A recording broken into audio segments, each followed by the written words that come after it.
पावभाजी बनवतो बेटा आपण आज. चला मग बनवायला सुरुवात करू आपण. कुकर या ठिकाणी आपण ठेवलेला आहे. 1.5 वाटी वाटाणे आपण याच्यामध्ये ऍड करतोय. वाटाणे नंतर फुलकोबी पण आपण 1.5 वाटी या ठिकाणी घेतलेली, गाजर 1 वाटी, बटाटे 1 वाटी, शिमला मिरची साधारण थोडीशी वापरलेली. त्याच्यानंतर आपण याच्यामध्ये 1 ते 1.5 ग्लास पाणी ऍड केलेलं आहे. त्याच्यानंतर आपल्याला चवीनुसार मीठ टाकलेलं आहे आपण, आणि यांना चांगलं मिक्स करून घेऊ. आणि आता कुकरचं झाकण लावून देऊ. साधारण 2 ते 3 शिट्ट्या आपण या ठिकाणी घेणार आहोत. 2 ते 3 शिट्ट्या आपल्या झालेल्या आहेत. पाहू शकता तुम्ही आपली पावभाजी एकदम मस्त शिजलेली आहे. आता याला आपण सर्व मॅच करून घेऊ. आता पावभाजी आपली मॅच झालेली आहे. मॅच झाल्यानंतर कढईमध्ये तेल टाकू आपण. त्याच्यानंतर बटर टाकायचं आपल्याला. त्याच्यानंतर मोहरी, जिरे,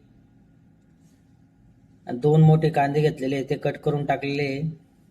साधारण पावभाजी आपली ही 8 ते 10 लोकांसाठी आपण बनवतोय. वरून टमाटे आपण टाकलेले, छोटे छोटे 2 टमाटे या ठिकाणी घेतलेले. नंतर थोडंसं मीठ टाकलेलं आहे. आता आपण याला 5 मिनिटं झाकून देऊ. 5 मिनिटं झालेले आहेत आपले. आता आपला मसाला तयार करू आपण. 1 चमचे पावभाजी मसाला, अर्धा चमचे हळद पावडर, 1 चमचे लाल मिर्च पावडर, 1 चमचे धना पावडर, हे सर्व मिक्स करून घेऊ. हे मिक्स झाल्यानंतर आपण आता याला कढईमध्ये टाकून देऊ. कढईमध्ये टाकल्यानंतर याला चांगलं मिक्स करून घेऊ.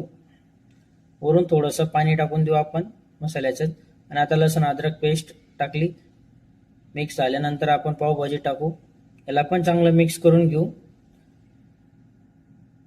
हे चांगलं मिक्स झाल्यानंतर आपण ही भाजी साधारण 10 मिनिटासाठी झाकून देऊ. शिजवून घेऊ बाबा. 10 मिनिटं झालेले आहेत. वरून कोथिंबीर टाकून देऊ. पावभाजी रेडी. व्हिडिओ आवडल्यास लाईक, शेअर, कमेंट आणि सबस्क्राईब करायला विसरू